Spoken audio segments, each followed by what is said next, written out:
আমি এক হুজুর, আমি একরকম বলছি, উনি এক মৌলানা, উনি এক হুজুর, উনি একরকম বলছে, উনি এক মৌলানা, উনি এক হুজুর বলছে। আমার দাদাজান মুফতি আজম হুজুর রহমতুল্লাহ আলাইহি ইন্তেকাল করার পরে একটা যেমন ঝড় উঠেছিল, আব্বা হুজুরকে ইন্তেকাল করার পরে আমি দেখছি সেই রকম একটা ঝড়, যে যা খুশি বলছে। তাই ইন্তেকালের আগে কিছুটা আঁচ পেয়েছিলেন। ইন্তেকালের আগে এই সমস্ত ছেলে খেলা দেখে একরকম বলছে, ও একরকম বলছে, ও বলছে আমি এই, ও বলছে আমি অমুক, ও বলছে আমি তমুক, এটা সেটা হাজার রকম কথা। যার জন্য এই 86 বছর বয়সে তানাকে আবার বই লিখতে হলো। আর দাওয়া বই লিখতে হলো দাদা হুজুরের ওসিয়তকে সামনে রেখে, এই কথাগুলি তার মধ্যে সব লেখা আছে।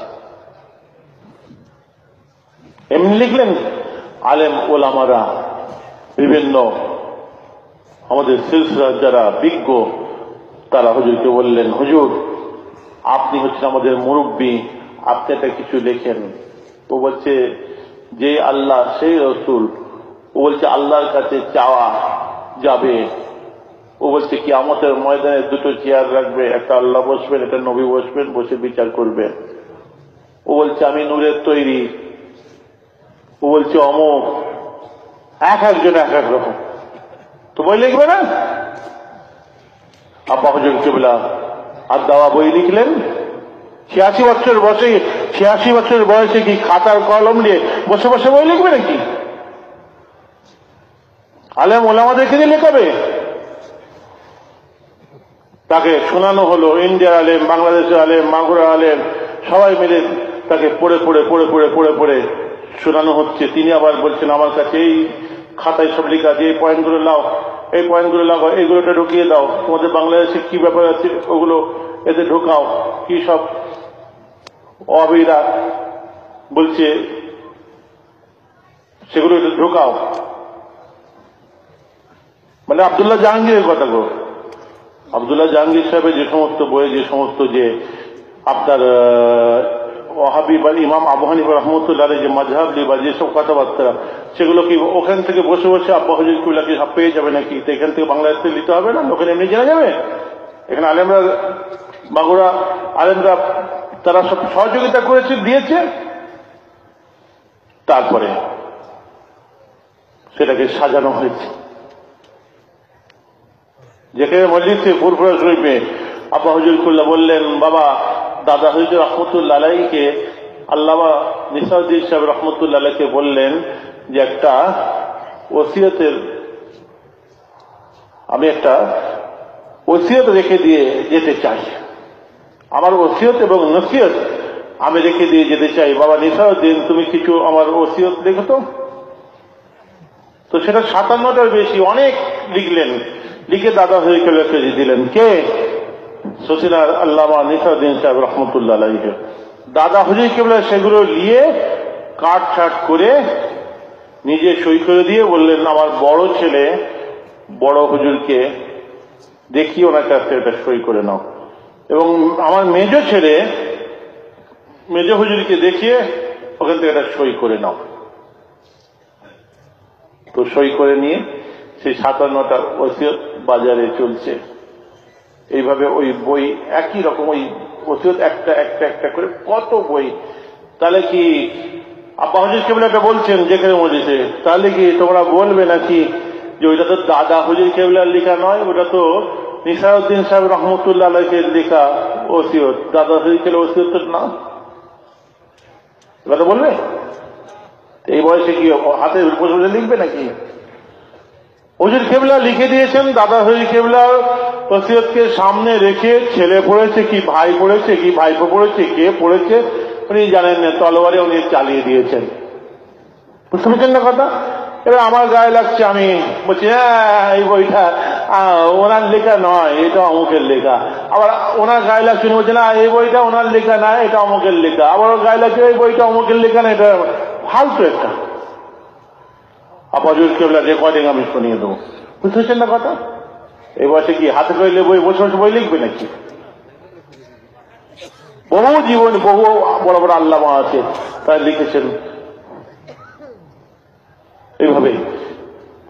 বয়স কালে 70 বছর, 80 বছর, 90 বছর বয়সে বই লিখে, তারা কি হাতে বছর লিখেছে নাকি? তো কথা হচ্ছে সিলসিলার ওপরে তাতে লেখা আছে, এটা আমাদের সিলসিলার জন্য খুব দরকার। আমি তো বলবো যে বইটা খুব কাজে দেবে এবং ইন ফিউচার, পরে ভবিষ্যতে আমাদের সিলসিলার জন্য খুব কাজ দিচ্ছে এবং খুব কাজ দেবে। দরকার আছে বইটা আপনারা সকলে পড়বেন। আর যে বই একটা আমি লিখেছি, নিয়ে এসেছি, এই বইটাও আপনারা সকলে পড়বেন। মাত্র 10 টাকা দাম যে বইটা আমি নিয়ে এসেছি। তো কথা হচ্ছে ওয়াহাবিয়াতের উপরে, এই সমস্তর উপরে। তো যে কথা আমি বলতে চাচ্ছিলাম, আজকে এখানে আল্লাহ নবীর দরবার শরীফের আলাপ আলোচনা এখানে হবে।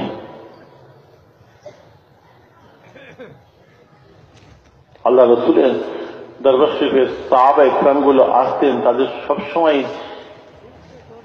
একটা চেতনা থাকতো, সবসময় তাদের একটা খেয়াল থাকতো, জানবো, শিখবো, আমল করব।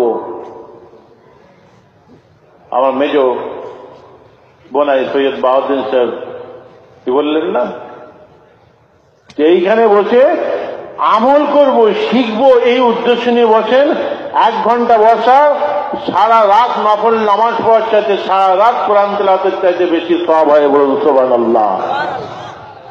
সাহাবা ইকরামরা নবীর দরবারে জানার উদ্দেশ্যে তারা যেতেন।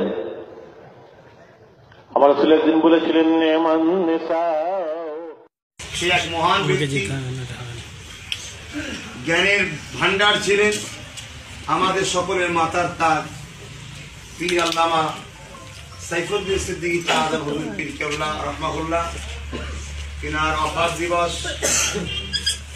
এটাও আপনাদের ঘরে বলি আপনাদের শিক্ষার জন্য। আজ বাংলার বুকে বা সিলসিলার মধ্যে একদল লোক সিলসিলার লেবাস দিয়ে ঘরে বাইরে সিলসিলাকে মিটাবার একটা চক্রান্ত চালাচ্ছে। হুজুর কেবলার নামে অনেক মিথ্যা বই বার করেছে, যেসব বইগুলো আপনারা পড়লে দেখতে পাবেন একটা ভাষা আমাদের বাংলা ভাষা নয়, যেসব ভাষাগুলো উপার বাংলার বাংলা ভাষা। অর্থাৎ উপার বাংলায় দাদা হুজুরের খলিফার দরবার অনেক আছে, এপার বাংলা তো আছে। আলহামদুলিল্লাহ, আমার দাদা হুজুরের খলিফা আমার রসুলের দেশ মক্কার জমিনে তো রয়েছে। আল্লাহ আপনাকে আমার দাদা হুজুরকে এত বড় নিয়ামত করে, কেন উনি তো ওই দেশেরই মানুষ।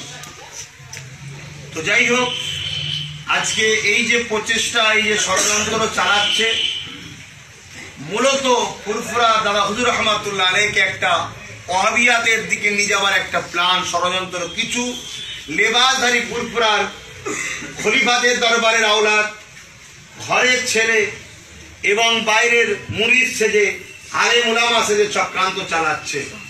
যেসব বইয়ের ভাষাগুলো দেখবেন উপার বাংলার সঙ্গে মিলছে। আমি কোন দলের নাম, দরবারের নাম করে সেই দরবারে অ্যাড করতে চাইছি না। আমি এতটুকু বুঝাতে চাইছি, আমার পীর আল্লামা সাইফুদ্দিন সিদ্দিকী হুজুর পীর কেবলা বেশাক তিনি একজন কামেল মাকাম ওলি ছিলেন, আল্লাহর জান্নাতি মানুষ। সুবহানাল্লাহ। সেই হিসাবে তার বিষয়ে যদি কোন রকম চক্রান্ত হয়, আমরা কখনো মানতে রাজি নয়। কিন্তু যে চক্রান্ত করবে, মূলত আমরা তার প্রতিরোধ করার চেষ্টা করব। আল্লাহ পাক তিনার রুহানি দোয়া আমাদের সকলের নসিব করুক। বলুন আল্লাহুম্মা আমিন। আজ মানে বলার মতো নয়, তাও বলছি, হুজুর কেবলা জামাই সম্পর্কে হয়, এতটুকু খুলে বলে দিচ্ছি। হুজুর পীর কেবলা জামাই সম্পর্ক দিয়ে বাংলায় প্রচার প্রসার। আজকে সেই জামাই হুজুর কেবলাকে বদনাম করার চক্রান্ত চালাচ্ছে। এই বাংলাদেশের এক ভণ্ড মুফতির সঙ্গে হাত মিলিয়ে তার সাথে ষড়যন্ত্র করে এইসব কিতাবগুলোকে রচনা করে সাইফুদ্দিন হুজুরের নাম দিয়ে একটা বাংলার মানুষের কাছে ওহাবি মত প্রচারের একটা ব্যবস্থা করছে। কারণ বাংলার মানুষ এক কথায় সাইফুদ্দিনকে ভালোবাসে, মানে অবশ্যই মানা দরকার, কারণ উনি আমাদের মুরব্বী। কিন্তু ওনার চোখের আড়ালে ওনারা অবর্তমানে ওনাকে 100টা পৃষ্ঠার বই 30টা পৃষ্ঠা দেখানো হয়েছে, উনি পড়ে নিয়ে সই করে যেগুলো ঠিক আছে, বাকি পরে 70টা যোগ করে দিয়ে ছাপানো হয়েছে। এভাবে ওনাকে চক্রান্ত করা হয়েছে। তাই ওনার আরো বই আছে যেগুলো আগের বইতে পাওয়া যায়, সে বইয়ের সঙ্গে এই বইয়ের ভাষাও যেমন মিলছে না, সে বইয়ের সঙ্গে বইয়ের আকিদাও মিলছে না। সেহেতু আমরা খুব সহজেই বুঝতে পেরে গেলাম এই চক্রান্ত চালাচ্ছে। তাই খবরদার আমার চালাজান পীর আল্লামা সাইফুদ্দিন সিদ্দিক হুজুর পীর কেবলা রহমাতুল্লাহ হুজুর সম্বন্ধে কোন রকম ভাবে খারাপ মন্তব্য অন্তরে জায়গা দেবেন না, আর কেউ চক্রান্ত করলে মানবেন না। আমরা লাঠি খেতে চাই আওলাদে রসুলের, কোন জামায়ের লাঠি খেতে চাই না। অতএব এর উপরে মজবুত থাকবেন। আসুন।